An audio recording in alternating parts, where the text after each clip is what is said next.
जय हिंद दोस्तों, मैं आपका दोस्त जय स्वागत करता हूं आप सबका एक नए वीडियो में। आज हम फोर्थ चैप्टर मुगल साम्राज्य पढ़ेंगे, जो कि एनसीईआरटी का नेक्स्ट चैप्टर है, जो सीरीज चल रही है अपनी। यूपीएससी स्टेट पीसीएस में एनसीईआरटी का क्या योगदान है, ये हमें बताने की आवश्यकता नहीं है, आप भली भांति परिचित हैं। हिस्ट्री में हम 6th क्लास की एनसीईआरटी कंप्लीट कर चुके हैं, जो एंशिएंट हिस्ट्री या प्राचीन भारत का इतिहास कहा जाता है। ये 7th क्लास की एनसीईआरटी है हिस्ट्री की, जिसमें हम 3 चैप्टर ऑलरेडी कर चुके हैं। Geography 6th 7th 8th 3 classes की कंप्लीट हो चुकी है। पीवाईक्यू का आप जो प्यार दे रहे हैं बहुत ही काबिल तारीफ है, आपने बहुत प्यार दिया। पीवाईक्यू यूपीएससी के चल रहे हैं, आप एक बार प्लेलिस्ट ज्वाइन करिए, देखिए बहुत मज़ा आएगा। सभी लिंक डिस्क्रिप्शन में है, टेलीग्राम लिंक भी आप ज्वाइन कर सकते हैं। चलिए शुरू करते हैं चैप्टर 4। तो चैप्टर 4 मुगल साम्राज्य कितना महत्वपूर्ण है ये बताने की आवश्यकता नहीं है, आप जानते हैं। मध्यकाल में किसी भी शासक के लिए भारतीय उपमहाद्वीप जैसे बड़े क्षेत्र पर, जहां लोगों एवं संस्कृतियों में इतनी अधिक विविधताएं हों, शासन कर पाना अत्यंत ही कठिन था।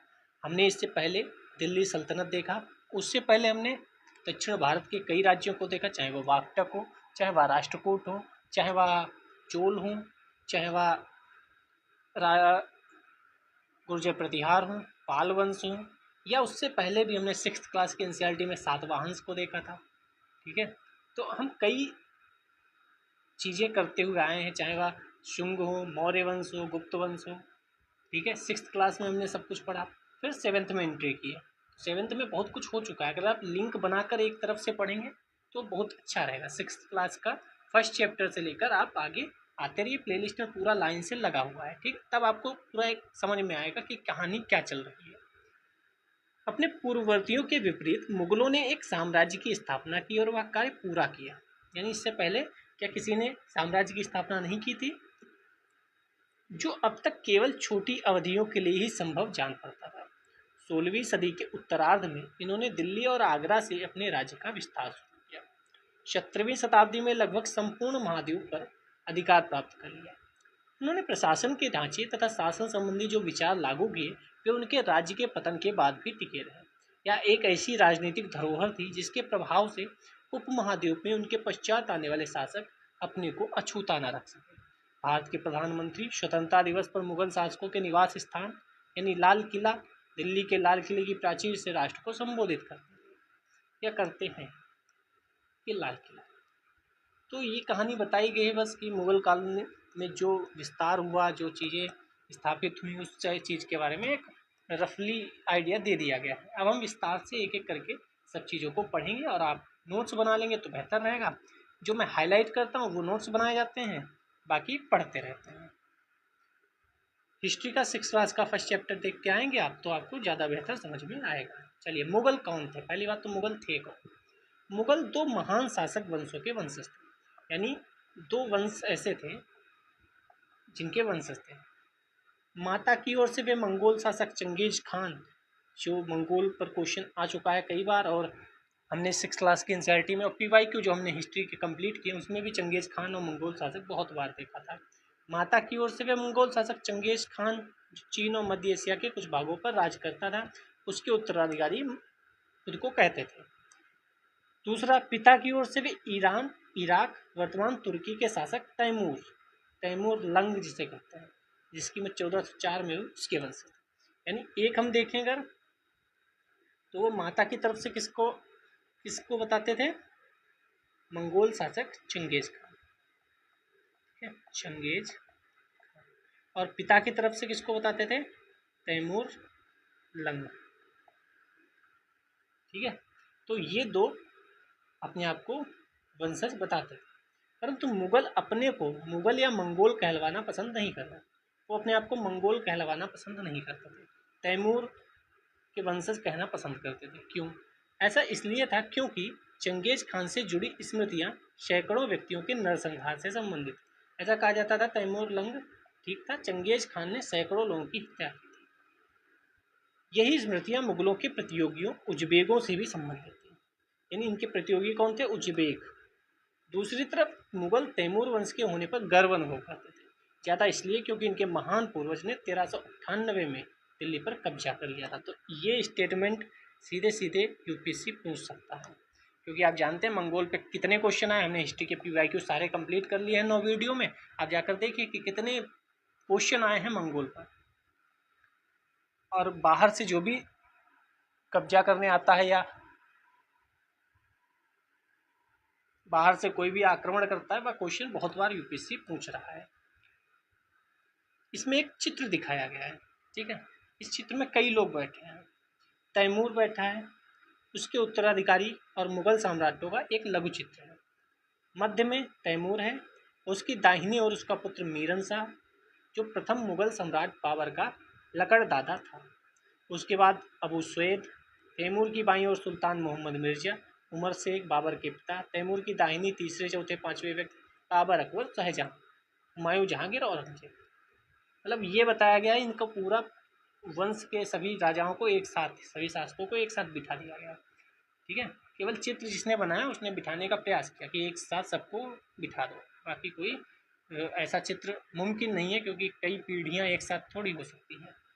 बाबर और शाहजहां, बाबर और औरंगजेब एक साथ कैसे बैठ सकते हैं? तो वो केवल एक फ्रेम में सभी लोगों को इकट्ठा किया गया है। उन्होंने अपनी वंशावली का प्रदर्शन चित्र बनवा कर किया। प्रत्येक मुगल शासक ने तैमूर के साथ अपना चित्र बनवाया। अब आप समझिए, ये स्टेटमेंट आ जाएगा, आप कहोगे एक्सट्रीम स्टेटमेंट है, क्योंकि यूपीएससी ऐसा स्टेटमेंट पूछ देगी। प्रत्येक मुगल शासक ने तैमूर के साथ अपना चित्र बनवाया। ये स्टेटमेंट सही है या गलत? सही है। चित्र एक को देखिए, जो तैमूर और मुगलों की समूहों में तस्वीर प्रस्तुत करता है। तो ये स्टेटमेंट आपके लिए बहुत महत्वपूर्ण है। मुगल सैन्य अभियान देख लेते हैं, यहाँ से क्वेश्चन आ चुके हैं। प्रथम मुगल शासक बाबर 1526 से 1530 तक 4 युद्ध इसने लड़े थे। जब 1494 में फरगाना राज्य का उत्तराधिकार प्राप्त किया इसने, उसकी उम्र केवल 12 वर्ष की थी। केवल 12 वर्ष की उम्र में उसने उत्तराधिकार प्राप्त कर लिया था, एक राज्य का वो शासक बन गया था। और हमारे यहाँ के लड़के 12 वर्ष की उम्र में घर से बाहर भी नहीं निकल पाते। मंगोलों की दूसरी शाखा उज़्बेकों के आक्रमण के कारण उसे अपनी पैतृक गद्दी छोड़नी पड़ी। यानी उज़्बेकों के आक्रमण के कारण उसे गद्दी छोड़नी पड़ी, तो उज़्बेक इनके हमेशा से शत्रु बन जाएंगे। और ये सिलसिला आगे तक चलता रहेगा, अगर आपने ढंग से हिस्ट्री पढ़ी होगी। अनेक वर्षों तक भटकने के बाद उसने 1504 में काबुल पर कब्जा कर लिया। फिर क्या किया? 1504 में उसने काबुल पर कब्जा कर लिया।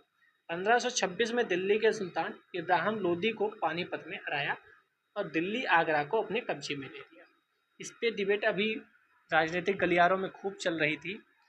बाबर, इब्राहिम लोदी, किसने बुलाया था, किसने साथ दिया था। तो चर्चा में अगर है तो कहीं ना कहीं सभी एग्जाम वालों की भी नज़र रहती है और वो वहाँ से कोई ना कोई क्वेश्चन बना देते हैं, जिसे हम करंट टू स्टैटिक बोलते हैं, ठीक है। करंट से याद आया, करंट अफेयर्स की भी क्लास चल रही है, मंथली करंट अफेयर्स मैगजीन, आप उसका भी रसास्वादन कर सकते हैं। तालिका 1 में मुगलों के प्रमुख सैन्य अभियानों को दिखाया गया है, अभी हम देखेंगे। इसे ध्यान से पढ़िए। क्या आप इस लंबे घटनाक्रम में कोई पुनरावृत्ति ढूंढ सकते हैं? अभी ढूंढेंगे। उदाहरण के लिए आप यह गौर करें कि अफगान मुगल सत्ता के लिए तात्कालिक खतरा थे। मुगलों और अहोम, अध्याय 7 में हम पढ़ेंगे। अहोम में ही अभी यूनेस्को में भी शामिल हुआ है एक चीज़, आप कमेंट सेक्शन में बता सकते हैं क्या चीज़ है वह। सिख, जो हम 8 और 10 में पढ़ेंगे। मेवाड़ और मारवाड़, जो हम अध्याय 9 में पढ़ेंगे, के संबंधों पर गौर करें। सफ़ाविद ईरान से अकबर हुमायूं के संबंधों में क्या अंतर है? मतलब जो सफ़ाविद ईरान हो उनसे अकबर के क्या संबंध थे और हुमायूं के क्या संबंध थे? क्या औरंगजेब के शासनकाल में गोलकुंडा बीजापुर के अधिग्रहण से दक्कन में युद्ध का अंत हो पाया? मतलब ये सारे क्वेश्चन आपको आने वाले क्लासेस में और इस क्लास में जो हम आगे पढ़ेंगे उसमें कई क्वेश्चन आपके दिमाग में उठेंगे, वो पहले ही लिख दिए गए हैं कि आप इन सब पर ध्यान दीजिएगा। 16वीं शताब्दी के युद्धों में तोप और गोलाबारी का पहली बार इस्तेमाल हुआ। बाबर ने इनका पानीपत की पहली लड़ाई में प्रभावी ढंग से प्रयोग किया। लेकिन ये ध्यान रखिएगा, बारूद का उपयोग पहले से होता आ रहा है। यूपीएससी ने क्वेश्चन पूछा भी है और उसका आंसर भी दिया है। बारूद का उपयोग पहले से होता आया है। 16वीं शताब्दी के युद्ध में तोप और गोलाबारी का पहली बार इस्तेमाल हुआ, लेकिन बारूद पहले से पता था। युद्ध में प्रयोग होने वाले बारूद की तकनीक भारत में 14वीं शताब्दी में लाई गई। आग्नेयास्त्रों के लिए इसका प्रयोग सबसे पहले गुजरात, मालवा, दक्कन जैसे प्रदेशों में हुआ। आरंभिक 16वीं सदी में बाबर द्वारा इसका प्रयोग किया गया था। तो इससे पहले ही बाबर से पहले बारूद की खोज हो चुकी थी, बारूद उपयोग में आ रहा था। यूपीएससी ने क्वेश्चन पूछा, हम लोगों ने पीवाईक्यू में इसको देखा भी था और मैंने वहाँ आपको बताया भी था। अब कुछ हम लोग अभियान देख लेते हैं, बहुत इंपॉर्टेंट है। सीधे स्टेटमेंट बना के दे देगा या एक तरफ ईयर दे देगा और दूसरी तरफ किसके बीच युद्ध हुआ या कहाँ युद्ध हुआ, ऐसा कुछ। बाबर के पहले युद्ध देख लेते हैं, 1526 में, 1527 में और 1528 में 3 युद्ध हुए बाबर के। चौथा कौन सा युद्ध हुआ वो आप बताइएगा। पानीपत के मैदान में इब्राहिम लोदी को उसने हराया, ठीक है। 1527 में खानवा के युद्ध में राणा सांगा को हराया। 1528 में चंदेरी में राजपूतों को हराया।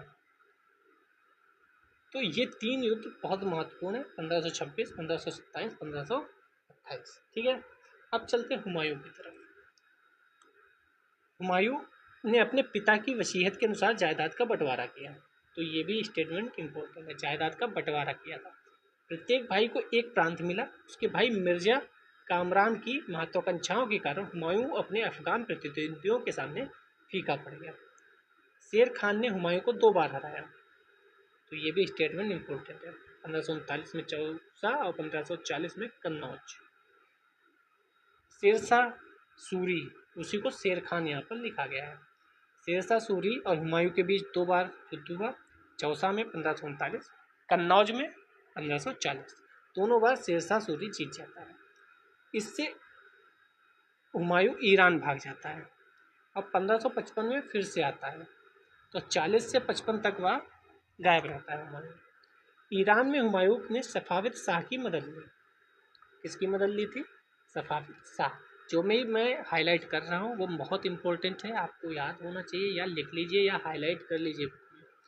उसने 1555 में दिल्ली पर पुनः कब्जा कर लिया, ठीक है। उससे अगले वर्ष इस इमारत में एक दुर्घटना में उसकी मृत्यु हो गई। तो हमें मेन क्या याद रखना है? 1539 चौसा, 1540 कन्नौज का युद्ध, शेरशाह सूरी से शेर खान, तो वो कहाँ गया? ईरान गया, सफाविद शाह से मदद ली, जायदाद का इसने बंटवारा किया था, प्रत्येक भाई को एक एक प्रांत मिला था। मिर्जा कामरान की महत्वाकांक्षाओं के कारण हुमायूं अफगान प्रतिद्वंदियों के सामने फीका। ये सब चीज़ आपको स्टेटमेंट के फॉर्म में मिलेंगी और आप याद रखिए। अब आते हैं अकबर की तरफ। 13 वर्ष की अल्पायु में अकबर सम्राट बना। उसके शासनकाल को 3 अवधियों में विभाजित किया जाता है। एक 1556 और 1570 के मध्य कहा जाता है, 1570 से 1585 के मध्य कहा जाता है, 1585 से 1605 के मध्य। क्यों बंटवारा करते हैं अभी पढ़ते हैं तो आप देखिएगा। 1556 से 70 के बीच वो छोटा था, तो उसका संरक्षक था बेरम खां, ठीक है। उसके संरक्षण में ये राजगद्दी संभाल रहा था। अपने घरेलू कर्मचारियों से स्वतंत्र हो गया, ठीक है। इसने सूरी और अन्य अफगानों, निकटवर्ती राज्यों मालवा, गोंडवाना तथा अपने सौतेले भाई मिर्जा हाकिम और उज्बेकों के विद्रोह को दबाने के लिए सैन्य अभियान चलाया। यानी क्या क्या अभियान चलाया? बहुत जगह, सब जगह चला दिया। अफगान चला दिया, मालवा, गोंडवाना, मिर्जा हाकिम, उज्बेक, सबके खिलाफ। लेकिन मेन क्या आपको याद रखना है? 1568 में सिसोदियों की राजधानी चित्तौड़, 1569 में रणथंभौर पर कब्जा कर लिया। आपको ये सबसे ज़्यादा याद रखना है, ठीक है। अब आगे बढ़ते हैं। 1570 और 85 के मध्य उसने गुजरात के विरुद्ध सैनिक अभियान हुए। इन अभियानों के पश्चात उसने पूर्व में बिहार, बंगाल, उड़ीसा में अभियान चलाया। 79-80 में मिर्जा हाकिम के पक्ष में हुए विद्रोह ने और जटिल कर दिया, ठीक है। हालांकि आप ना याद रखते तो कोई दिक्कत नहीं। 1585-1605 के मध्य अकबर के साम्राज्य का विस्तार हुआ।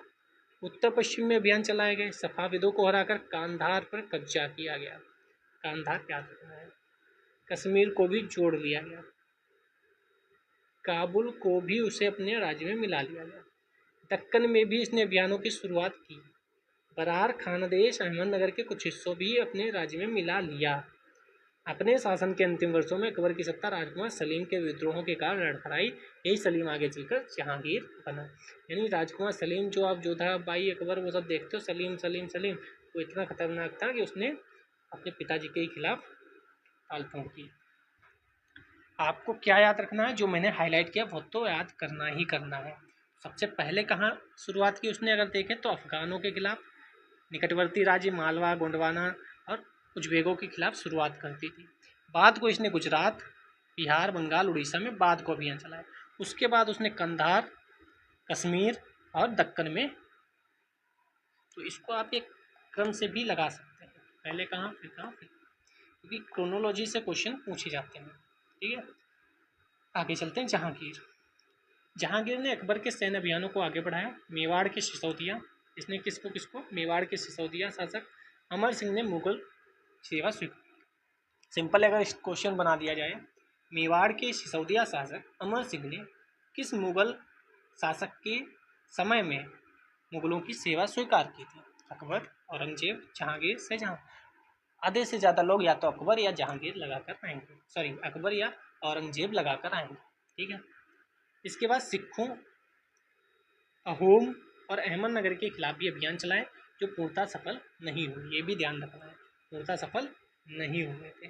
क्या सफल हुए क्या नहीं सफल हुए, दोनों महत्वपूर्ण हैं। जहांगीर के शासन के अंतिम वर्षों में राजकुमार खुर्रम, जो बाद में सम्राट शाहजहां कहलाया, ने विद्रोह किया। तो इन्होंने अपने पिताजी के खिलाफ विद्रोह किया और इन्होंने अपने पिताजी के खिलाफ दोनों विद्रोह कर दिया। ठीक, जहांगीर की पत्नी नूरजहां ने शाहजहां को फांसी पर धकेलने के प्रयास किए जो असफल रहे। यानी शाहजहां को पीछे धकेलने में जहांगीर की पत्नी ने प्रयास किए, नूरजहां ने, लेकिन वह असफल रही और शाहजहां ने वही काम कर दिया जो जहांगीर ने अपने पिताजी के खिलाफ किया था। आगे बढ़ते हैं, और इनकी डेट भी याद रखिएगा, 1627 से 1658, 1605 से 1627। ठीक है, अकबर का तो याद ही रहता है 1556 से 1605, तो ये तो याद ही रहेगा आपको, ये तो याद ही रहेगा। ठीक है, लेकिन शाहजहां और जहांगीर का याद रखिए क्योंकि वह याद नहीं रहता है। इन्होंने किस पे अभियान चलाए? तो दक्कन में शाहजहां के अभियान जारी रहे। अफगान में अभिजात खान जहां लोदी ने विद्रोह किया और वह पराजित हुआ। ठीक है, अहमदनगर के विरुद्ध अभियान हुआ जिसमें बुंदेलों की हार हुई, ओरछा पर कब्जा कर लिया गया। तो ये सब स्टेटमेंट, सभी स्टेटमेंट है, ये लाइंस जितनी हाईलाइट हो रही हैं सभी स्टेटमेंट है, सभी एक एक स्टेटमेंट है। उत्तर पश्चिम में बल्ख पर कब्जा करने के लिए उज्बेकों के विरुद्ध अभियान हुआ जो असफल रहा। परिणाम स्वरूप कांधार सफाविदों के हाथ में चला गया। ठीक है, तो कौन से असफल रहे और कौन से सफल रहे? ठीक है, किस पे कब्जा कर लिया, किस में पराजित कौन हुआ, ये आपको याद रखने हैं। ठीक है, सीधे सीधे क्वेश्चन स्टेटमेंट के फॉर्म में बनेगा। कुछ लोग कह सकते हैं कि सर मिडाइवल से इतने क्वेश्चन थोड़ी बनते हैं, जो बनते हैं वो अजीबोगरीब बनते हैं, लेकिन कई बार किसी भी स्टेटमेंट से, किसी भी सेगमेंट से ज़्यादा क्वेश्चन आ सकते हैं, किसी भी सेगमेंट से कम क्वेश्चन आ जाते हैं। कभी किसी से टफ आते हैं, जैसे इस बार एंशिएंट हिस्ट्री से इजी क्वेश्चन पूछ दिए गए। मैं 2025 प्रीलिम्स की बात कर रहा हूँ यूपीएससी के, तो इजी क्वेश्चन पूछे गए थे। तो कई बार इजी क्वेश्चन पूछे जाएंगे किसी सेगमेंट से, तो कई बार बहुत टफ पूछे जाएंगे, कई बार एंशिएंट हिस्ट्री हवा नहीं लगती। ऐसे मिडाइवल आपका कौन सा वर्ष ऐसा होगा जो आपका सुखद वर्ष होगा और वहाँ ये स्टेटमेंट आपको दिख जाएंगे, फिर आप कहोगे कि बढ़िया किया था पढ़ लिया। वरना ये स्टेटमेंट आएंगे तो सब करके आएंगे, आप नहीं करके आएंगे तो आप बात को रोएंगे। क्योंकि जब भी आप असफल होते हैं ना, तो कभी भी आप सबको कहते सुना होगा, कठिन प्रश्नों की वजह से आप असफल नहीं होते हैं। जो भी 2025 प्रीलिम्स नहीं निकला जिनका, वो आके बता दें कि जो क्वेश्चन उन्होंने छोड़े हैं या जो क्वेश्चन उनके गलत हुए हैं और कठिन क्वेश्चन थे ही नहीं। हमेशा जो इजी क्वेश्चन है उनकी वजह से आप असफल होंगे, क्योंकि वही क्वेश्चन सब करके आएंगे, आप नहीं करके आएंगे। कठिन है तो सब नहीं करके आएंगे, आप भी नहीं करके आएंगे, या सबके गलत होंगे आपके भी गलत होंगे। क्वेश्चन हमेशा सरल ही गलत होते हैं, तभी आप असफल होते हैं, चाहे वो एनसीईआरटी हो चाहे कॉमन जो भी बुक्स हैं। लक्ष्मीकांत हो गई अपनी, स्पेक्ट्रम पहले चलती थी, अब तो और भी बुक्स आ गई हैं, हमारे पास स्पेक्ट्रम थी पहले की। ठीक है, तो आप ध्यान रखिए, याद एनसीईआरटी अच्छे से पढ़िए, चाहे वो मिडाइवल हो, एंशिएंट हो, कुछ भी हो। ठीक है, 1632 में अंततः अहमदनगर को मुगलों के राज में मिला लिया गया और बीजापुर के सेनाओं ने सुलह के निवेदन, किसको मिला लिया गया? अहमदनगर को। सुलह करने का निवेदन किसने किया? बीजापुर ने। आप क्रोनोलॉजी समझते रहिए, यहाँ क्या था, यहाँ अहमदनगर के खिलाफ अभियान चलाए गए जो पूर्णतः सफल नहीं हुए। यहाँ क्या हुआ, अहमदनगर ने राज्य में मिला लिया गया। तो किसने अहमदनगर को राज्य में मिला लिया और किसके समय में सफल नहीं हुए, वो स्टेटमेंट सीधे बनाएगा। जहांगीर ने अहमदनगर के खिलाफ अभियान चलाकर उसे अपने राज्य में मिला लिया था। तो आपको समझ में आना चाहिए कि जब हमने पढ़ा था तो वह अहमदनगर जो था वह अभियान चलाकर मिलाया नहीं था, असफल हुआ था, जबकि मिलाया किसने था, शाहजहां ने मिला लिया था। तो आपको ये समझ में आना चाहिए कि अकबर ने अहमदनगर के खिलाफ अकबर ने क्या किया था, अकबर ने अहमदनगर के कुछ हिस्सों को भी उसने अपने राज्य में मिला लिया था, लेकिन कुछ हिस्सों को। फिर देखिए अहमदनगर को के कुछ हिस्सों को अपने में मिला लिया। जहांगीर के समय क्या हुआ, अहमदनगर के खिलाफ अभियान चलाया, पूर्णतः सफल नहीं हुआ, अहमदनगर को मुगल के राज्य में मिला लिया। फाइनली अहमदनगर की कहानी कब खत्म हुई, जब शाहजहां आया। लेकिन बीजापुर की कहानी खत्म हुई अभी नहीं, सुलह के लिए निवेदन किया। यहाँ और कौन सा था अहमदनगर के साथ, बरार, खानदेश, इन सब के खिलाफ भी असफल रहा था ये। अकबर ने कुछ किया था,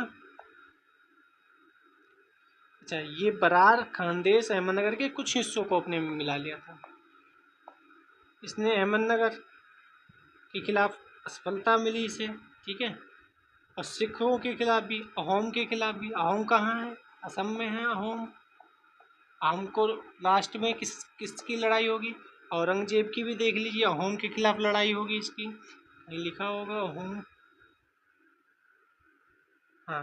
उत्तर पूर्व में अहोम और दक्कन में मराठों के विद्रोह का सामना करना पड़ा, ठीक है। तो अहोम को इन लोगों ने कभी अपने उसमें मिला नहीं पाए, ठीक है। तो ये आप समझते रहिए कि इन्होंने इसके साथ क्या किया, इन्होंने क्या किया, इन्होंने क्या किया।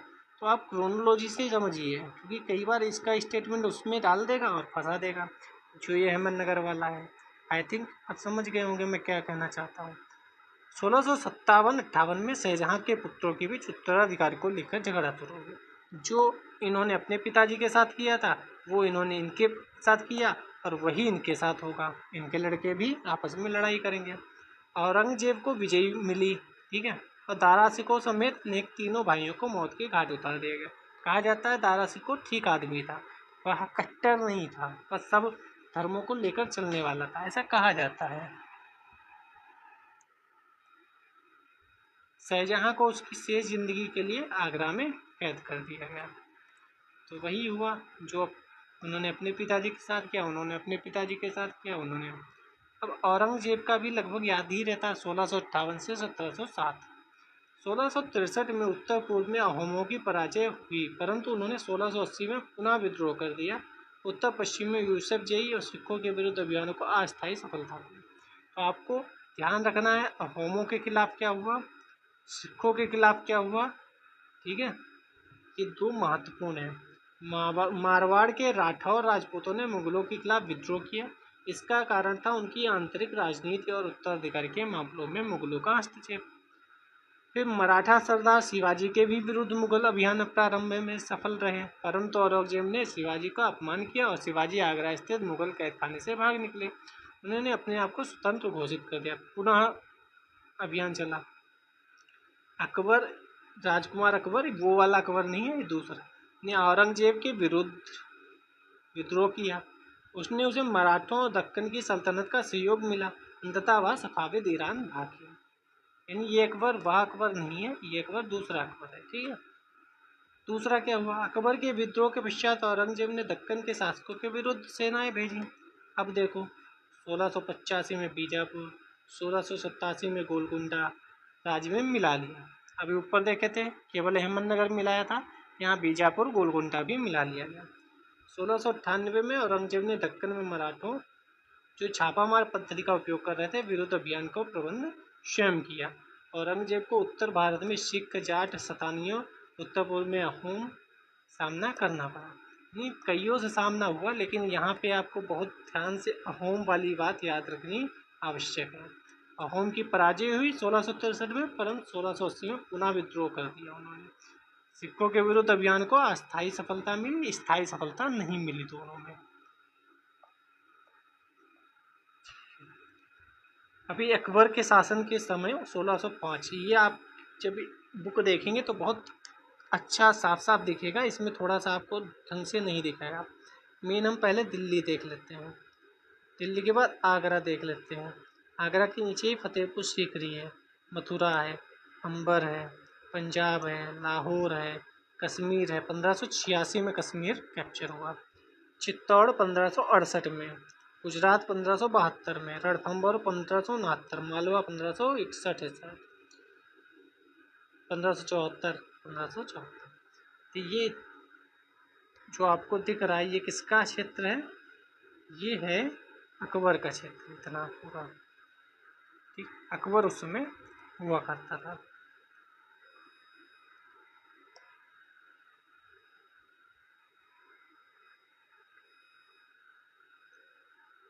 उत्तराधिकार की मुगल परंपराएं। अब मुगल परंपराएं उत्तराधिकार की क्या थी? बड़ा रे बेटा राजा बनेगा, नहीं सब में संपत्ति बटेगी। जैसे हमने देखा हुमायूं ने क्या किया था, सब में बांट दी थी कि एक एक प्रांत के सभी लोग राजा बन जाओ, काहे लड़ाई करो। ठीक है, देखते हैं। मुगल ज्येष्ठ अधिकारी के नियम में विश्वास नहीं करते थे, यानी बड़ा लड़का ही उत्तराधिकारी होगा ये बात स्वीकार नहीं करते थे। ठीक है, जिसमें ज्येष्ठ पुत्र अपने पिता के राज्य का उत्तराधिकारी होता है। जैसे धृतराष्ट्र आपने महाभारत देखी होगी, श्री राम आपने रामायण देखी होगी। तो यहाँ कहा गया नहीं, बड़ा लड़का उत्तराधिकारी होगा ऐसा हम नहीं मानते। तो क्या मानते हैं? ये स्टेटमेंट याद रखना आप, सीधे आएगा मुगल काल में ज्येष्ठाधिकारी के नियम में विश्वास करते थे, या बड़ा पुत्र ही राजा बनता था। या क्वेश्चन कथन कारण में क्या आएगा? कथन कारण में एक क्वेश्चन में बनाऊं, अगर कथन आएगा बाबर के बाद हुमायूं राजा बना, कारण मुगल काल में ज्येष्ठ पुत्र को राजगद्दी मिलती थी। अब आप कथन तो सही है, बाबर के बाद हुमायूं राजा बना, लेकिन कारण गलत है। और कारण गलत है तो उसकी व्याख्या भी गलत ही है। तो ये स्टेटमेंट बन सकता है सीधे। तो जब आप पढ़ें तो ऐसे देखते रहें कि क्या बनेगा। इसके लिए आपको PYQ वाली क्लास करनी पड़ेगी, जो मैं कराता हूँ, वहाँ बताता रहता हूँ एक्सपेक्टेड क्वेश्चन, थीम्स। ठीक है, आप कर ही रहे होंगे मुझे उम्मीद है। इसके विपरीत उत्तराधिकारी में वे शहादायद की मुगल और तैमूर वंशों की प्रथा को अपनाते थे, जिसमें उत्तराधिकार का विभाजन समस्त पुत्रों में कर दिया जाता था, जो हुमायूं वाला मैटर था। तो हमें क्या याद रखना है? समस्त पुत्रों में विभाजित हो जाता था। तालिका 1 में दिए गए रंगीन उद्धरणों को पढ़िए और मुगल राजकुमारों के विद्रोह से जुड़े प्रमाणों पर गौर कीजिए। अभी हमने ऊपर देखे थे कि विद्रोह किया अपने पिता के खिलाफ, अपने पिता के खिलाफ औरंगजेब ने, शाहजहां ने भी, और जहांगीर ने भी। आपके अनुसार उत्तराधिकार का कौन सा तरीका सही था, ज्येष्ठाधिकार या शहादायत? तो ये आप थोड़ा सा सोचने पर विचार कीजिए, क्या सही है क्या गलत है, फिर आपका निष्कर्ष क्या कहता है। राजपूतों के साथ मुगलों की शादियाँ। जहांगीर की माँ कच्छवा की राजकुमारी थी, वह अंबर वर्तमान में जयपुर के राजपूत शासक की पुत्री थी। शाहजहां की माँ एक राठौर राजकुमारी थी, राजपूत शासक की पुत्री थी। हालांकि ये इम्पोर्टेंट नहीं है यूपीएससी की नज़र से। मुगलों के अन्य शासकों के साथ संबंध क्या थे, ये हम देखते हैं। तालिका 1 को फिर से देखो, आप ऊपर देखेंगे तालिका 1 तो उसमें बहुत कुछ लिखा होगा कि राजपूतों के खिलाफ अभियान चलाया, अपने में मिला लिया। आप पाएंगे मुगलों ने उन शासकों के विरुद्ध लगातार अभियान किए जिन्होंने उनकी सत्ता को स्वीकार करने से इनकार कर दिया। ठीक है, सिंपल सी बात है। आप मेरी बात नहीं मानोगे तो हम तब तक, जैसे यूक्रेन और रूस को ले लो, यूक्रेन बात नहीं मान रहा, तब तक रूस क्या कर रहा है? उसके खिलाफ अभियान चला रहा है।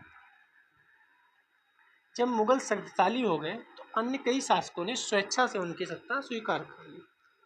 राजपूत इसका एक अच्छा उदाहरण है। अनेकों ने मुगल घराने में अपनी पुत्रियों के विवाह करके उच्च पद प्राप्त किए, परंतु कईयों ने विरोध भी किया। तो हर टाइप के लोग होते हैं, कुछ लोगों ने सत्ता स्वीकार कर ली और कुछ लोगों ने कहा नहीं, हम नहीं स्वीकार करेंगे। तो हर प्रकार के व्यक्ति होते हैं, लेकिन आपको ध्यान रखना है कि कौन क्या था, क्योंकि ये पूछा जा सकता है। मेवाड़ के सिसोदिया राजपूत लंबे समय तक मुगलों की सत्ता को स्वीकार करने से इनकार करते रहे। स्टेटमेंट क्या बनेगा इसका उल्टा? मेवाड़ के सिसोदिया राजपूतों ने अकबर के समय में सर्वप्रथम मुगल सत्ता को स्वीकार कर लिया था। तो आपको लगेगा सही होगा, लेकिन यहाँ पे गलत हो जाएगा। परंतु जब वे हारे तो मुगलों ने उनके साथ सम्माननीय व्यवहार किया, उनकी जागीरें वतन वापस कर दिया। यानी मुगलों ने जब वो हारे तो सम्माननीय व्यवहार किया और उनकी जो जागीर थी वो वापस कर दी। तो ये भी स्टेटमेंट आ सकते हैं। पराजित करने परंतु अपमानित न करने की भी सावधानी से बनाए गए संतुलन की वजह से मुगल भारत के अनेक शासकों और सरदारों पर अपना प्रभाव बढ़ा पाए। लेकिन सभी शासक ऐसे नहीं थे, वो बहुत प्यार से हार गए, कोई बात नहीं, तुम्हारी ये सत्ता वापस ले जाओ, खुश हो रहा हो। ऐसे कुछ ही राजा थे, अकबर था जैसे। परंतु इस संतुलन को हमेशा बरकरार रखना कठिन था। एक बार फिर से तालिका देखो, गौर करें कि जब शिवाजी मुगल सत्ता स्वीकार करने आए तो औरंगजेब ने उनका अपमान किया। जिससे मैंने बोला कि सभी नहीं थे, कुछ अपमानित भी करते थे, औरंगजेब उसमें से अग्रणी था। अब आते हैं मनसबदार और जागीरदार। सीधे सीधे यूपीएससी प्रीलिम्स में क्वेश्चन पूछा गया है, ठीक है। आप पीवाईक्यू की सीरीज देखेंगे तो उसमें समझ में आएगा। प्लेलिस्ट डिस्क्रिप्शन और लिंक कमेंट बॉक्स में पिन है। जैसे जैसे साम्राज्य में विभिन्न क्षेत्र सम्मिलित होते गए, वैसे वैसे मुगलों ने तरह तरह के सामाजिक समूहों के सदस्यों को प्रशासन में नियुक्त करना आरंभ कर दिया। नए नए क्षेत्र सम्मिलित हुए, नए नए लोग आए। अगर लगा कि ये व्यक्ति बहुत ज़्यादा समझदार है तो उसको प्रशासन में नियुक्त कर दिया गया। सिंपल सी बात है। शुरू में ज़्यादातर सरदार तुर्की थे, लेकिन अब इस छोटे समूह के साथ साथ उन्होंने शासक वर्ग में ईरानी, भारतीय, मुसलमान, अफगान, राजपूत, मराठा सबको सम्मिलित कर दिया। मुगल की सेवा में आने वाले नौकरशाह मनसबदार कहलाए। तो मुगल काल में मनसबदार क्या थे, क्वेश्चन आ सकता है। मनसबदार शब्द का प्रयोग ऐसे व्यक्ति के लिए होता था जिन्हें कोई मनसब यानी कोई सरकारी हैसियत अथवा पद मिलता था। तो ये स्टेटमेंट आपको रट के रख लेना है। यह मुगलों द्वारा चलाई गई श्रेणी व्यवस्था थी, जिसके जरिए पद, वेतन, सैन्य उत्तरदायित्व निर्धारित किए जाते थे। कितनी मनसब है किसी व्यक्ति। पद वेतन का निर्धारण जात की संख्या पर निर्भर करता था। अभी जात की संख्या क्या है, एक कास्ट वाला जात नहीं है, वो जाति है। जात की संख्या जितनी अधिक होती थी, दरबार में अभिजात की प्रतिष्ठा उतनी ही बढ़ जाती थी, उसका वेतन भी उतना ही अधिक होता था। जात का मतलब ये से समझ लो कि जिसके पास कार ज़्यादा है उसकी इज्जत ज़्यादा, ऐसे जात होती थी। अभी पढ़ेंगे। जो सैन्य उत्तरदायित्व मनसबदारों को सौंपे जाते थे, उन्हीं के अनुसार उन्हें घुड़सवार रखने पड़ते। सिंपल सी बात है, जितना उन्हें मनसबदार सौंपा जाएगा उतना घुड़सवार रखेंगे। जिसकी ज़्यादा मनसबदारी है उतना ज़्यादा घुड़सवार रखेगा, जिसकी कम है वो उतना कम रखेगा। मनसबदार अपने सवारों को निरीक्षण के लिए लाते थे। वे अपने सैनिकों के घोड़ों को दगवाते थे एवं सैनिकों का पंजीकरण करवाते थे। आप यहाँ से ये बताइए, आप पढ़े होंगे दिल्ली सल्तनत में सबसे पहले घोड़ों को दगवाने का काम किसने किया था। कमेंट सेक्शन में आपकी आंसर का इंतजार करेगा। इन कार्रवाइयों के बाद ही उन्हें सैनिकों के वेतन देने के लिए धन मिलता है। मनसबदार अपना वेतन राजस्व एकत्रित करने वाली भूमि के रूप में पाते थे, जिन्हें जागीर कहते थे। तो मनसबदार को रुपया मिलता था नहीं, उन्हें जागीर मिलती थी। एक भूमि का पट्टा मिल जाता था या भूमि का एक क्षेत्र मिल जाता था, वहाँ से वह क्या करते थे, कर एकत्रित करते थे, और जो तकरीबन इक्ताओं के समान थे। इक्ता चलाने वाला सबसे पहला व्यक्ति कौन था, ये भी आप क्वेश्चन स्टेटमेंट में आ सकता है। और कई बार इक्ता पे 3-4 बार क्वेश्चन आया है। जात की श्रेणियाँ हम देख लेते हैं। जैसे किसी की 5000 जात है तो 5000 जात वाले अभिजातों का दर्जा 1000 जात वाले अभिजातों से ऊंचा होता था। 5000 जिसके पास है उसका ऊंचा दर्जा है, जिसके पास 1000 है नीचा दर्जा है। अकबर के शासनकाल में 29 ऐसे मनसबदार थे जो 5000 जात की पदवी के थे। औरंगजेब के शासनकाल में ये 79 हो गया। अर्थ हुआ राज्य का खर्चा बढ़ गया, ज़्यादा मनसबदार होंगे तो खर्चा। मनसबदार मुक्तियों से भिन्न है, अपने जागीरों पर नहीं रहते थे और ना ही उन पर प्रशासन करते थे। मनसबदार क्या करते थे, प्रशासन नहीं करते थे और ना वो अपना जागीर में रहते थे। उनके पास अपनी जागीरों से केवल राजस्व एकत्रित करने का अधिकार था। ये लाइन बहुत इम्पोर्टेंट है। उनके पास अपनी जागीरों से केवल राजस्व एकत्र करने का अधिकार था, प्रशासन का नहीं। यह राजस्व उनके नौकर उनके लिए एकत्रित करते थे, जबकि वे स्वयं देश के किसी अन्य भाग में सेवारत रहते थे। यानी यहाँ की मनसब, जैसे मेरा मान लो, मैं अगर मान लो अभी गवर्नमेंट एम्प्लॉय बन जाऊँ, ठीक है, डीएम मान लो, डीएम बन गया, मुझे कैडर मिल गया कर्नाटक, ठीक है, तो मैं काम कहाँ करूँगा? कर्नाटक में काम करूँगा। लेकिन मेरी उत्तर प्रदेश में ज़मीन है, उस ज़मीन में पैदावार होती है, गेहूँ होता है, आटा होता है, सॉरी चावल होता है, धान होता है, गन्ना होता है, सरसों होती है। तो अब मैं कर्नाटक में अगर जॉब कर रहा हूँ तो इस खेती को मैं कर पाऊँगा क्या? नहीं, मैं किसी और को दे दूँगा, वो मुझे मंथली ईयरली पेमेंट करता रहेगा। सेम यहाँ लिखा हुआ है, आप ध्यान से देखिए। मनसबदार मुक्तियों से भिन्न अपने जागीरों पर नहीं रहते थे। मैं अपने गांव में नहीं रहूँगा, कर्नाटक में मेरा कैडर मिलेगा, मैं वहाँ जाऊँगा मान लो। ना ही उन पर प्रशासन करते थे। यहाँ प्रशासन मैं नहीं करूँगा, कोई और कर रहा होगा। मैं तो गवर्नमेंट कर्नाटक के बेंगलुरु में डीएम बनूँगा, वहाँ प्रशासन करूँगा। उनके पास अपनी जागीरों से केवल राजस्व एकत्रित करने का अधिकार था। मुझे अपनी इस भूमि से केवल रुपए लेने का अधिकार है कि भैया ईयरली आओ और मेरे अकाउंट में इतना पैसा डाल दो, मैं किसी को दे दूंगा ये क्षेत्र। यह राजस्व उनके नौकर उनके लिए एकत्र करते थे, सिंपल। यहाँ जो कहा जाता है कि आधे आधे पर या ठेका पर, कि मान लो इतना खेत है, 1 लाख रुपए मैं दे दो 1 साल के लिए, इस पर आप जो बोना चाहो, जो मतलब धान गेहूँ गन्ना सरसों, वह आप 1 साल तक बुआई करो और 1 साल तक बुआई करने के बाद फिर खेत मुझे दे देना, रेंट पर कह सकते हैं। जबकि वे स्वयं देश के किसी अन्य भाग में सेवारत रहते हैं। मैं किसी और भाग में सेवारत रहूँगा। अब आप समझ गए होंगे। अकबर के शासनकाल में इन जागीरों का सावधानी पूर्वक आकलन किया जाता था, ताकि इनका राजस्व मनसबदार के वेतन के तकरीबन बराबर रहे। यानी ऐसा ना हो कि मुझे यहाँ कम मिल रहा है और यहाँ ज़्यादा मिल रहा है, तो मैं कहूँगा यार खाली यहाँ जॉब कर रहा हूँ, इससे बढ़िया घर पे जाऊँ, मज़े मज़े रहेंगे। तो ये क्या करते हैं, राजस्व मनसबदार के वेतन के तकरीबन बराबर हैं, यानी उतना ही राजस्व मिले जितना उसकी तकरीबन वेतन हो। यानी जैसे किसी को 5 लाख वेतन देना है, तो मैंने कहा 5 लाख वेतन ना लो, तुम ये सोने की अंगूठी रख लो, तो वो कहेगा वेतन से कम ना हो, ज़्यादा भले हो जाए।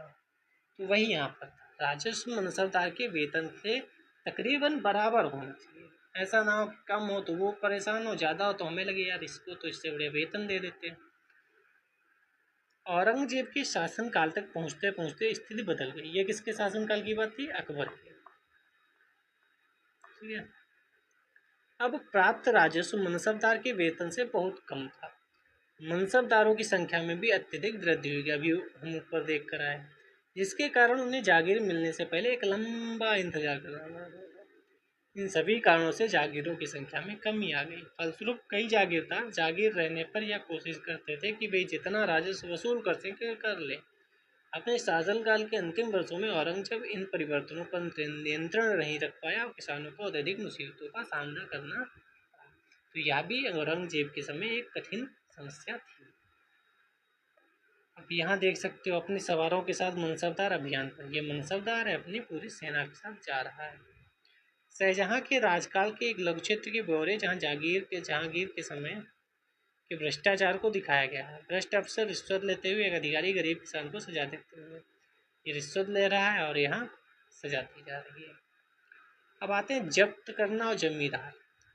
मुगलों की आमदनी का प्रमुख साधन किसानों की उपज से मिलने वाला राजस्व था। सिंपल से हम बहुत पहले से पढ़ते आ रहे हैं, सब राजस्व से ही अधिकतर चीज़ें चल रही थी हमेशा। अधिकतर स्थानों पर किसान ग्रामीण कुलीनों यानी मुखिया या स्थानीय सरदारों के माध्यम से राजस्व एक गांव में बुक कर दिया गया बड़े आदमी को कि भैया तुम इस गांव का राजस्व इकट्ठा करना और सरकार को भेज देना।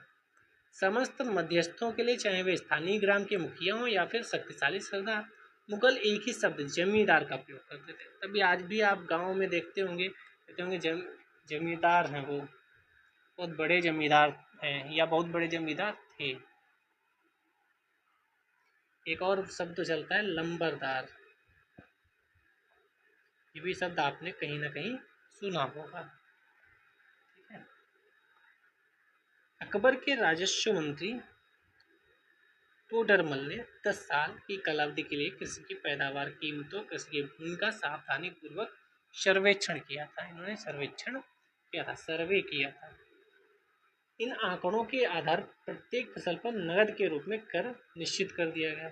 प्रत्येक सूबे को राजस्व मंडलों में बांटा गया। प्रत्येक की हर फसल के लिए राजस्व दर की अलग सूची बनाई गई कि आप गेहूं बोएंगे तो इतना राजस्व, धान बोएंगे तो इतना, तो हर फसल के लिए राजस्व दर की अलग सूची बनाई गई। ये सभी लाइंस के बीच में स्टेटमेंट आ सकता है एग्जाम में, हर लाइन से स्टेटमेंट बनाया जा सकता है। ठीक है, तो यहाँ पर क्या बनाया जा सकता है, अकबर के समय में हर फसल के लिए राजस्व दर की अलग सूची बनाई गई। सर्वेक्षण किया गया, आंकड़ों के आधार पर प्रत्येक फसल पर नकद के रूप में कर निश्चित कर दिया गया। सूबे प्रांतों को राजस्व मंडलों में बांटा गया। ये सब स्टेटमेंट के सवाल बन सकते हैं। किसके समय में हुआ ये सब? अकबर के समय में राजस्व मंत्री थे टोडरमल। इस व्यवस्था को जब्त कहते हैं। यह व्यवस्था उन स्थानों पर प्रचलित थी जहां मुगल प्रशासनिक अधिकारी भूमि का निरीक्षण कर सकते थे, सावधानी पूर्वक उनका हिसाब रख सकते थे। ऐसा निरीक्षण गुजरात, बंगाल जैसे प्रांतों में संभव नहीं हो पाया। यही स्टेटमेंट आएगा कि ये सब कहानी कहते थे, इसे जब्त कहते थे, और ये गुजरात और बंगाल में बहुत अच्छी तरीके से फैला था। आपको भी हो सकता है, बात को समझ में आएगा। कोई आएगा लास्ट में वीडियो बनाने फिल्म्स के बाद और आपसे कहेगा देखो ये क्वेश्चन यहाँ से आया, आप कहोगे पढ़ा तो मैंने भी था, ढंग से नहीं पढ़ा था। ठीक है, तो जहाँ भी ऐसा है कि क्या बदल सकता है, तो ये गुजरात और बंगाल जैसे प्रांतों में संभव नहीं हो पाया, जबकि कहेगा कि बंगाल और गुजरात में सबसे ज़्यादा प्रभावी हुआ। गलत हो जाएगा स्टेटमेंट। ऐसा कोई स्टेटमेंट आ भी चुका है कि भाई ये था कि दूसरा था, ये नहीं पता, लेकिन ऐसा था। कुछ क्षेत्रों में जमींदार इतने शक्तिशाली थे कि मुगल प्रशासकों द्वारा शोषण किए जाने की स्थिति में भी विद्रोह कर सकते थे। यानी सिंपल, कोई विधायक इस समय उसके पास इतनी पावर हो जाती है कि वह चीफ मिनिस्टर को भी कुछ नहीं समझता। वो कहता है मुख्यमंत्री साहब ये समझ लो कि आप मुख्यमंत्री भले हो लेकिन जलवा बाहर ही चलता है हमारे क्षेत्र में, हमारे क्षेत्र में आप थोड़ा सा ध्यान रखिएगा। बाकी आप पूरे प्रदेश में अपना जलवा बिखेरो, कोई दिक्कत नहीं, लेकिन हमारे क्षेत्र में आप जानते हो कि हमारा दबदबा कितना है। आप जिसको सोच रहे हैं मैं उसकी बात नहीं कर रहा हूँ, बस मैं एग्जांपल दे रहा हूँ कि आज भी कोई विधायक इतना पावरफुल हो जाता है, सांसद इतना पावरफुल हो जाता है, तो सरकार के हिसाब से नहीं चलता, सरकार अपने हिसाब से चलाने लगता है। ठीक है, तो कुछ क्षेत्रों में जमींदार इतने शक्तिशाली थे कि मुगल प्रशासकों द्वारा शोषण किए जाने की स्थिति में वे विद्रोह कर सकते थे। अब समस्या पता क्या है, आप सबके दिमाग में, किसी के दिमाग में ये व्यक्ति आ रहा होगा, किसी के दिमाग में वो व्यक्ति आ रहा होगा, कोई राजस्थान भी चला गया होगा, कोई दिल्ली में अब पहुंच गया होगा, किसी को बिहार का को वह व्यक्ति याद आ रहा होगा, किसी को महाराष्ट्र में वह फलाना व्यक्ति याद आ रहा होगा। आपको इनमें से कौन व्यक्ति याद आ रहा है कि जिसकी पावर मुख्यमंत्री से भी ज़्यादा है? कमेंट मत करना, हम पढ़ाई करने आए हैं। खैर आगे बढ़ते हैं। तो कुछ ऐसे भी जमींदार थे जो शक्तिशाली थे और मुगल प्रशासकों के शोषण किए जाने की स्थिति में विद्रोह कर देते थे कि भाई ठीक है, तुम अपने क्षेत्र में रह जाओ, हम अपने क्षेत्र में रह जाओ, आ जाओ कर ले दो दोबारा। कभी कभी एक ही जाति के जमींदार और किसान मुगल सत्ता के खिलाफ मिलकर विद्रोह कर देते थे। 2-3 लोग मिल गए, ठीक है हम लोग मिलके मुगल की ऐसी तैसी कर देते हैं, वो अपने क्षेत्र में होंगे, हमारे क्षेत्र में आए तो हम उन्हें बताएंगे कि हम कौन हैं। 17वीं शताब्दी के आखिर से ऐसे किसान विद्रोह ने मुगल साम्राज्य के स्थायित्व को चुनौती दी। और हमने पिछले भी पढ़ा, पिछले चैप्टर्स में हमने क्या पढ़ा था, सामंत। सामंत पढ़े थे। सामंत छोटे होते थे, जब सेंटर में कोई राजा मजबूत होता था तो ये इसके सामने हाथ फैलाए रहते थे कि भाई साहब हाथ जोड़े रहते थे, आप ही सब कुछ हो। लेकिन यहाँ सेंटर में कोई कमज़ोर राजा आ जाता था, कोई कमज़ोर राजा आ जाता था, तो ये लोग क्या करते थे कि अब तो हम खुद राजा हैं, तुम कौन होते हो। जब भी सब सेंटर में मजबूत राजा होगा तब तक आसपास के लोग उसके सामने हाथ जोड़ते रहेंगे, और जब सेंटर में कोई कमज़ोर राजा आ जाएगा तो वह अपने आप को उससे बड़ा राजा घोषित कर देंगे और अपने क्षेत्र को कह देंगे कि हम स्वतंत्र हैं। जैसे आप देखेंगे बात को, जब औरंगजेब के बाद कमज़ोर राजा आए तो आपका मराठा अलग हो गए, निज़ाम इलाहाबाद सॉरी हैदराबाद के अलग हो गए, अवध अपने आप को अलग कर लिया, बंगाल में अपने आप को बंगाल ने अलग कर लिया, सब ने अलग कर लिया था जब औरंगजेब के बाद कमज़ोर राजा आए, कमज़ोर शासक आए। ठीक, अकबरनामा और आईन अकबरी बहुत महत्वपूर्ण है। अकबर ने अपने करीबी मित्र और दरबारी अबुल फजल, ये मैंने टेलीग्राम पे पूछा था, अबुल फजल किसके, अबुल फजल को नहीं पूछा था, अलबरूनी को पूछा था, अलबरूनी किसका समकालीन है। तो अबुल फजल भी किसका समकालीन है, ये क्वेश्चन बनाया जा सकता है। तो अकबर का मित्र था तो अकबर का समकालीन होना चाहिए, सिंपल सी बात है। कबीर किसके समकालीन थे, ये क्वेश्चन आया जाता है। आदेश दिया कि उसके शासनकाल का इतिहास लिखें। अबुल फजल ने यह इतिहास 3 जिल्दों में लिखा। उसका शीर्षक था अकबरनामा।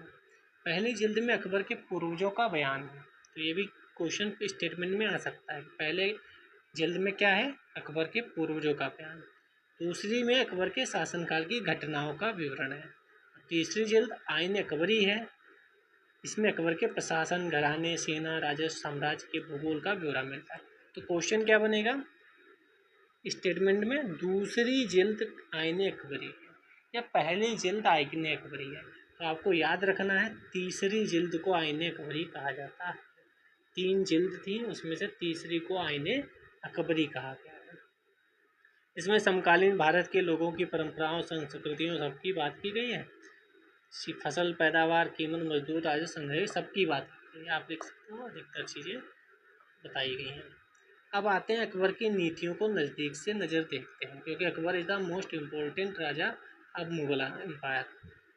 प्रशासन के मुख्य अभिलक्षण अकबर ने निर्धारित किए थे, इनका विस्तृत वर्णन अबुल फजल की अकबरनामा में लिखा हुआ। अगर अकबर के समय की कोई भी चीज़ पूछे कि हमें कैसे प्राप्त हुई, हमें कैसे पता चला अकबर के में ये था वो था, तो आप सीधे कुछ नहीं याद है तो अबुल फजल की अकबरनामा के साथ जा सकते हैं। ठीक है, ये कई बार आ जाता है ना कि फलानी चीज़ हमें कैसे पता चला अकबर ऐसा था, अकबर वैसा था। तो अगर आपको स्टेटमेंट में नहीं समझ में आ रहा है तो आप अकबरनामा के साथ जा सकते हैं, यहाँ सही ही होगा, अकबरनामा में ही लिखा होगा ऐसा। जैसे अगर हम चंद्रगुप्त मौर्य की बात करें और हमें कुछ पता करना हो चंद्रगुप्त मौर्य के समय था कि नहीं, तो या तो हम इंडिका के साथ जाएंगे मेगस्थनीज की, या हम जाएंगे आर्यभट्ट की अर्थशास्त्र के साथ। वही 2 बुक्स हैं जो वहाँ उस समय की चीज़ें बताती हैं हमें।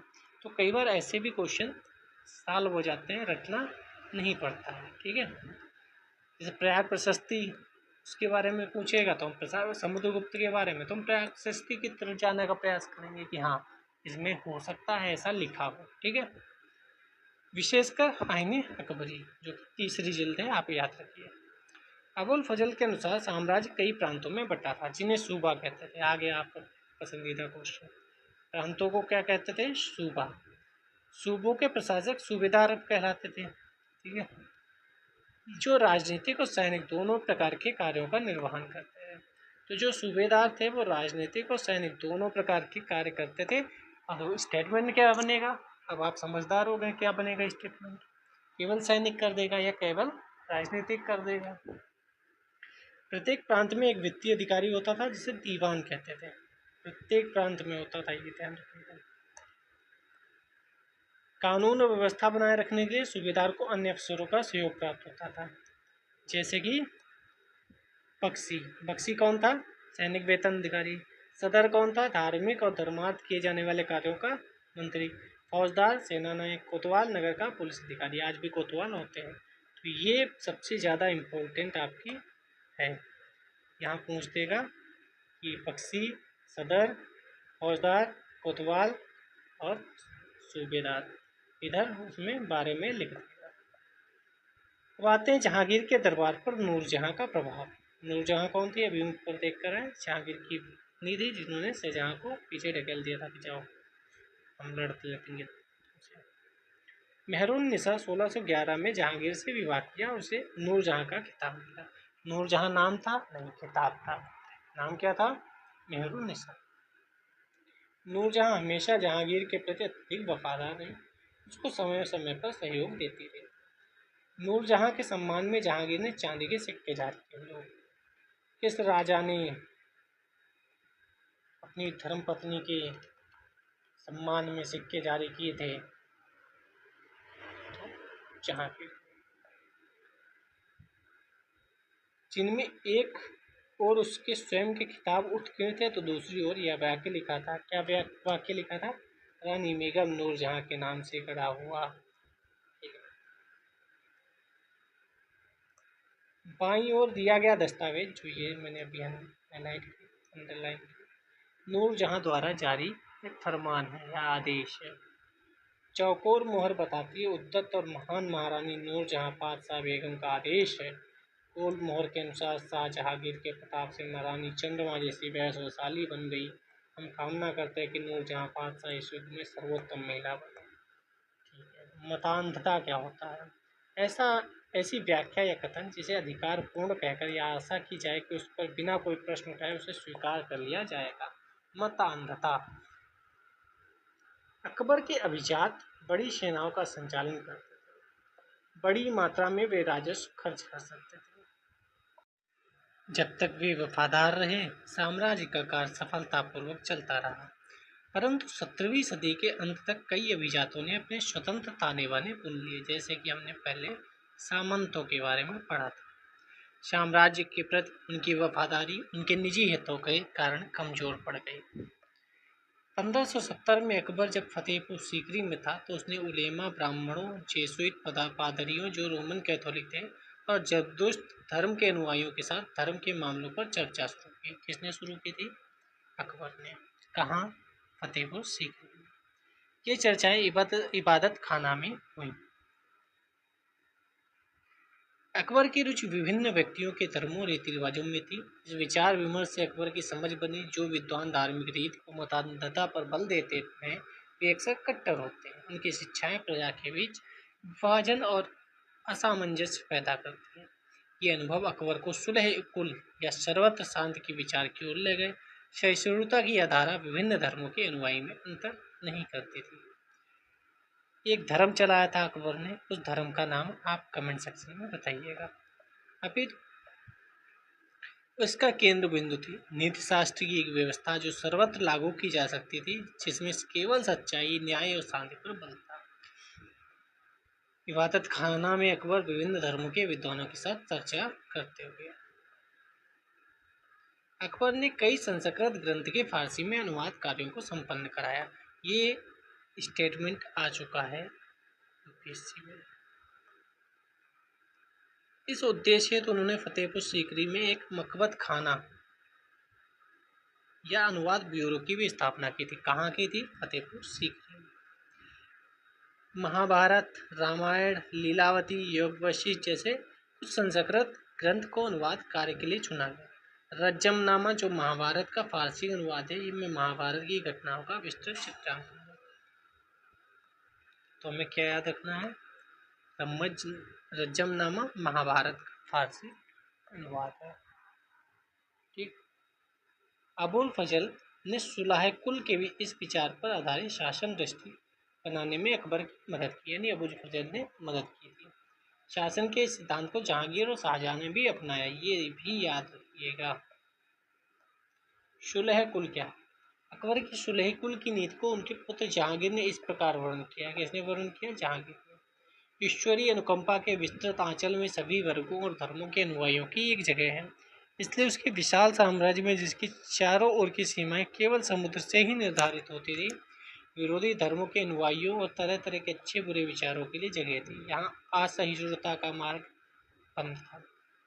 यहाँ सुन्नी शिया एक ही मस्जिद में इकट्ठे होते थे, ईसाई यहूदी एक ही गिरजे में प्रार्थना करते थे। सुसंगत तरीके से सार्वरिक शांति यानी सुलह कुल के सिद्धांत का पालन किया गया। यानी ये किसने लिखाया है? जहांगीर ने लिखाया है। उसने सिया सुनने की बात की, एक ही मस्जिद में इकट्ठा होते थे, ईसाई यहूदी एक ही गिरजाघर में प्रार्थना करते थे। 17वीं शताब्दी में उसके पश्चात मुगल साम्राज्य का क्या पढ़ लेते हैं।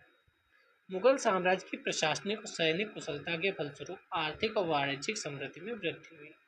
विदेशी यात्रियों ने इसे वैसा धनी देश बताया जैसा कि किस्से कहानियों में वर्णित होता रहा है। यानी इस समय भी धनी देश था, परंतु यही यात्री इस प्रचुरता के साथ मिलने वाली दरिद्रता को देखकर विस्मित हुए रह गए। यानी एक तरफ उन्होंने दरिद्रता की भी बात की और एक तरफ समृद्धि की भी बात की, धनी देश की भी बात की। किसने? विदेशियों ने। सामाजिक असमानताएं साफ दिखाई पड़ती हैं। शाहजहां के शासनकाल के 20वें वर्ष के दस्तावेजों से हमें पता चलता है कि ऐसे मनसबदार जिनको उच्चतम पद प्राप्त था कुल 8000 में से 445 ही थे। कुछ मनसबदारों की एक छोटी संख्या ही साम्राज्य के अनुमानित राजस्व 61% स्वयं उनके व उनके सवारों के वेतन के रूप में दिया जाता था। यानी तब भी वही चीज़ थी कि कुछ लोगों के पास ज़्यादा चीज़ें। मुगल सम्राट उनके मनसबदार अपनी आय का बहुत बड़ा भाग वेतन और वस्तुओं पर लगा देते थे। इस खर्चे से शिल्पकारों और किसानों को लाभ होता था, चूंकि वे वस्तुओं और फसल की पूर्ति करते थे, परंतु राजस्व का भार इतना था कि प्राथमिक उत्पादों, किसान और शिल्पकारों के पास निवेश के लिए बहुत कम धन बचता था। इनमें से जो बहुत गरीब थे मुश्किल से ही पेट भर पाते थे। यानी निगेटिव पॉइंट भी बहुत थे, उधर पॉजिटिव पॉइंट भी उसने बता दिए। किसने? बाहरी लोग जो आए थे कि धनी देश था, समृद्धि थी, वो सब। और अब नेगेटिव पॉइंट भी याद रखना है। वे उत्पादन शक्ति बढ़ाने के लिए अतिरिक्त संसाधनों में, औजार और अन्य वस्तुओं में निवेश करने की बात सोच भी नहीं सकते थे। यानी ये भी इम्पोर्टेंट चीज़ है। क्या स्टेटमेंट आएगा कि वह उत्पादन शक्ति बढ़ाने के लिए निवेश करते थे, तो ये गलत है। ऐसी अर्थव्यवस्था में ज़्यादा धनी किसान, शिल्पकारों के समूह, व्यापारी और महाजन ज़्यादा लाभ उठाते थे। वही कहानी जो चलती आ रही है वही यहाँ भी चलती आ रही है। ज़्यादा धनी किसान, शिल्पकार, व्यापारी, महाजन ज़्यादा लाभ उठाते हैं और आज भी वही हो रहा है। ठीक है, कोई बदली नहीं है चीज़ें। हमने पिछले 6th क्लास में भी देखा था, एनसीईआरटी पढ़ी थी, 7th की पढ़ रहे हैं, 4था चैप्टर है। तो हमेशा से वो कहानी चलती आ रही है और वर्तमान में भी वही चीज़ें हैं जो इस समय यहाँ पर दिख रही हैं। गरीबों का कहीं कोई लाभ नहीं मिल रहा है। मुगलों के कुलीन वर्ग के हाथों में बहुत धन और संसाधन थे। तो इस लाइन को पढ़ते हुए आज के भी समय की आप चीज़ें समझ सकते हो, जिनके कारण 17वीं सदी के अंतिम वर्षों में अत्यधिक शक्तिशाली हो गए। जैसे जैसे मुगल सम्राट की सत्ता के पतन की ओर बढ़ी, क्षेत्रों में सम्राट के सेवक स्वयं ही सत्ता के शक्तिशाली केंद्र बन गए। जो मैंने बताया बार बार, केंद्र में जब तक मजबूत राजा, ये सब हाथ जोड़ के खड़े रहेंगे। जब यहाँ कमजोर राजा आएगा, ये सब अपने आप को स्वतंत्र कर लेंगे। कौन कौन स्वतंत्र हो गया? हैदराबाद, अवध जैसे प्रांतों में अपना नियंत्रण जमा लिया। दिल्ली के मुगल सम्राट को स्वामी के रूप में मान्यता देते रहे कि हाँ ठीक है, हम मालिक मानते हैं, लेकिन उतना ही जितना ठीक है, हम बाकी अपना खुद देख लेंगे। 18वीं शताब्दी के तक साम्राज्य के कई प्रांत अपनी स्वतंत्र राजनीतिक पहचान बना चुके थे। 10वें अध्याय में इन सब के बारे में अच्छे से पढ़ेंगे। जब ये हो रहा था तो कहीं और राजा रानियाँ, ऑटोमन तुर्की सम्राट क्या हो रहा था, ये आपको ऑस्ट्रिया वगैरह पढ़ लेना चाहिए। ये पॉज कर दिया है, आप इसको पॉज करके पढ़ लेंगे तो बेहतर रहेगा। ये देख लो अकबर के अन्य समकालीन शासकों के बारे में पता लगा। इंग्लैंड के शासक रानी एलिजाबेथ थी, ईरान का सफावी शासक शाह अब्बास था, और रूसी नायक जार इवान चतुर्थ बेसिल एबिच था।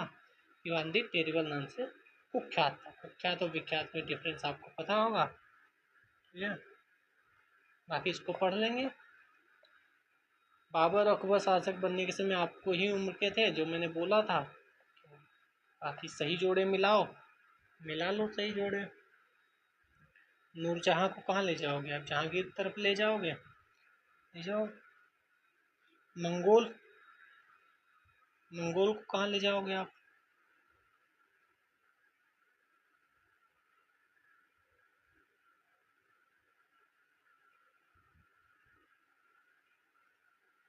मनसब पद होता था, गवर्नर होते थे, उसको आप अपने आप मिला लीजिएगा ध्यान से। फिफ्थ स्थान भर लीजिएगा, क्योंकि यहाँ से क्वेश्चन आप कहीं ना कहीं फ़ायदा ही होगा। जब आप चैप्टर पढ़ते हैं तो ये क्वेश्चन करने चाहिए, यही क्वेश्चन नहीं करते हो बात को समस्या होती है, मेंस लिखने में भी प्रॉब्लम्स होते हैं, क्योंकि यहीं से लिखने का तरीका सीखता है आप आदमी। ठीक है, अगला हम पढ़ेंगे शासक और इमारतें, चैप्टर 5 शासक और इमारतें। ठीक है, बाकी आप लाइक कमेंट कर ही दिए होंगे, मुझे उम्मीद है पूरी, मैं बोलता नहीं हूँ इसीलिए। ठीक है, बाकी नए हैं तो सब्सक्राइब कर दें, टेलीग्राम लिंक डिस्क्रिप्शन में ज्वाइन कर लें, और भी चीज़ें लिंक हैं डिस्क्रिप्शन में, कमेंट बॉक्स में पिन है। बाकी अपना ध्यान रखिए, पढ़ते रहिए और देश को आगे बढ़ाने में अपना योगदान करते रहिए। जय जय भारत।